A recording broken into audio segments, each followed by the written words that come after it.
East is the best, and India in East is best, best, best. Not because of my motherland. મારી જન્મભૂમિ છે માટે ભારત અને પૂર્વ શ્રેષ્ઠ છે એવું નહીં. હા, બહુ વર્ષો પહેલા કહેવાતું, जहां डाल डाल पर सोने की चिड़िया करती है बसेरा, वो भारत देश है मेरा, सारे जहां से अच्छा हिंदुस्तान हमारा. હા, મારું ભારત સરસ છે. કદાચ મને બહુ ગમે છે કારણ કે મારું શરીર, મારો આત્મા, મારું મન એ એની માટીથી, એના પાણીથી, એના ખોરાકથી, એની હવાથી ઘડાયું છે. અને મહત્વનું એ છે કે મારા શ્વાસે શ્વાસમાં એ સંસ્કાર, એ સંસ્કૃતિ, એ ધર્મ એ જીવે છે, વહે છે. અને એટલે મને એવું લાગે છે કે મારી પાસે જીવન છે, હું જીવું છું એ બધા શ્વાસમાં. અમારે ત્યાં બહુ ઝડપથી હલકટાઈ કરવી નથી, બધાને શીખવાડવામાં નથી આવતી. અમારે ત્યાં નૈતિકતા, ન્યાય અને ધર્મ તરફ જવાનું શિક્ષણ કદાચ પૃથ્વી જેટલું જૂનું છે. એટલે હવે છે ને આ દેશની પ્રજાને બગડતા પણ વર્ષો થશે. થઈ ગયા, બધી સંસ્કૃતિઓ નાશ પામી ગઈ, પણ બચી ગઈ હિન્દુ સંસ્કૃતિ. એનું કારણ એ વર્ષો જૂની ક્યારથી ઘડાઈ છે, એનો પાયો એટલો ઊંડો નાખ્યો આ લોકોએ નૈતિકતાનો કે હવે બગાડતા પાછા હજારો વર્ષો થશે. હા, પૂરેપૂરો સતયુગ નથી, ખબર છે મને. સતયુગના લક્ષણોમાં 80% નથી, પણ 20% જે લક્ષણો સતયુગના અત્યારે દેખાઈ રહ્યા છે આ દેશની અંદર,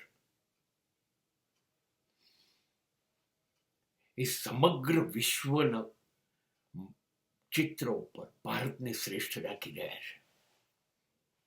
અહીં હજી મા બાપ સરઆંખો પર છે, હજી શિક્ષક સન્માનનીય છે, હજી ભેગા રહેવાનો આનંદ અખંડ છે. હજી અમારી દિવાળી જેવી ઉજવણી ક્યાંય જોવા નથી મળતી. અમે હોય, ઉત્તરાયણ, નવરાત્રી, શિવરાત્રી, ગણપતિ, જન્માષ્ટમી, અરે અમે કેવી નાની નાની બાબતમાં ખુશ થઈ જઈએ છીએ. અમારો લગ્ન લાજવાબ હોય છે.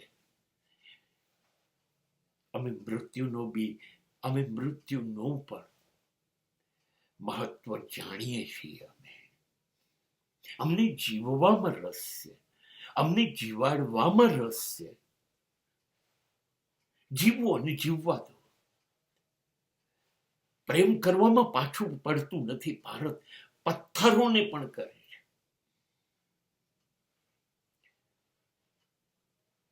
અહીં નદીઓ અને પથ્થરો, વૃક્ષો, પશુઓ પૂજાયા છે.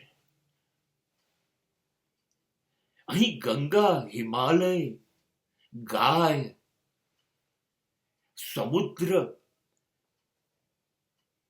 અહીં પૂજાય છે. અહીંયા માણસ નહીં, આ લોકો પણ પૂજાય છે. બહુ ઝડપથી એને વિકાસ તરફ જવાની ટેવ નથી જઈ શકતી. કેવી રીતે જઈએ?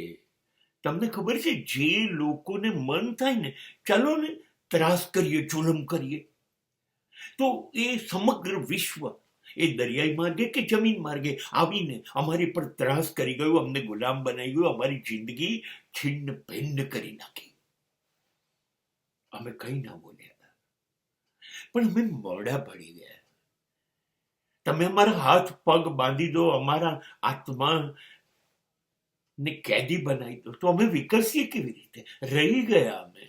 એટલે રહી ગયા. આધુનિકતા શું છે, વિજ્ઞાન શું છે, તંત્ર શું છે, એ દિશામાં અમારે ના દોડી શકાયું. અમે કાચા પડી ગયા. એટલે વિશ્વના બધા દેશો પાસેથી જે સમૃદ્ધિ છે એ અમારી પાસે નથી. તમારા જેવા અદ્ભુત મકાનો, તમારા જેવા અદ્ભુત રસ્તા, વાહનો, વિમાનો, ધંધાદારી સંસ્થાઓ, અરે જે કંઈ જોઈએ એ શ્રેષ્ઠ તમારી પાસે છે, શ્રેષ્ઠ છે. શિક્ષણ પણ, મેડિકલ પણ, ટેકનોલોજી પણ, બધું જ છે. હા, તમે બહુ આગળ છો, બહુ જ આગળ છો.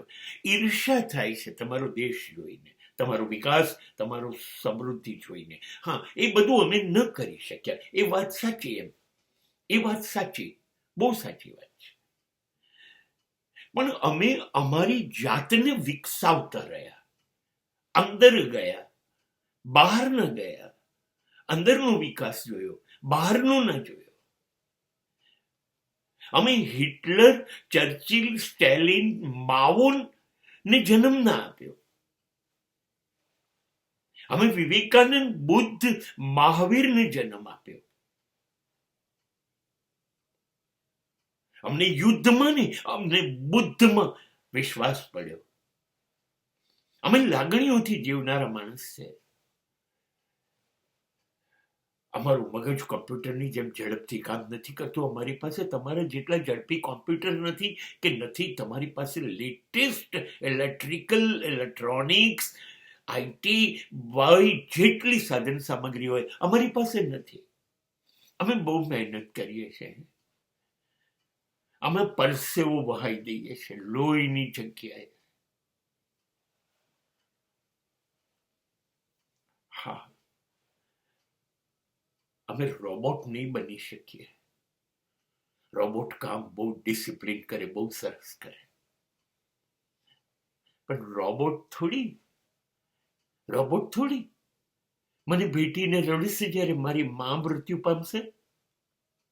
રોબોટ થોડી રડશે જ્યારે મારી દીકરી મને છોડીને એના પતિના ઘરે જશે. નહીં.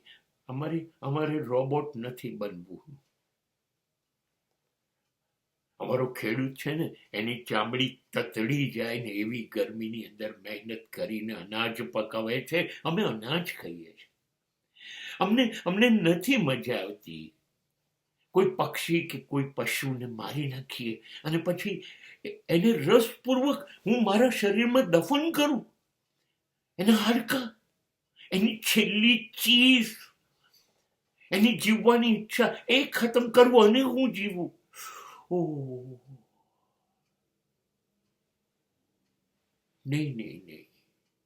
નહીં.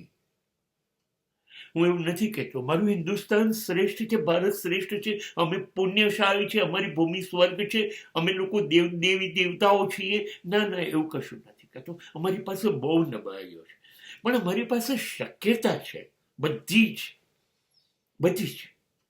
સત્યના, ધર્મના, નીતિના, ન્યાયના રસ્તાઓ ઉપર જવાની શક્યતાઓ હજી ડૂબી નથી ગઈ. જીવતી રાખી છે લાગણીઓને. અમે બહુ બુદ્ધિવાળું વર્તન નથી કરતા. હા, ધીરે ધીરે પ્રયત્ન કરીએ છીએ. પૂનમ તો ભરીશું, મંગળનું લાલ રંગ વીંટીમાં પણ પહેરીશું, પણ કોશિશ તો કરીએ છીએ ક્યાંક મંગળ પર કે ચંદ્ર ઉપર ઉતરવાની. હા, કોશિશ કરીએ છીએ. જ્યાં સુધી તમારી અંદર રહેલા માણસને તમે જીવતો રાખો, જ્યાં સુધી સત્યના રસ્તા ઉપર જીવતો રાખો, ત્યાં સુધી શક્યતા છે પરમાત્મા ઉતરશે માણસની અંદર, તો એ પૂર્વમાં જ ઉતરશે.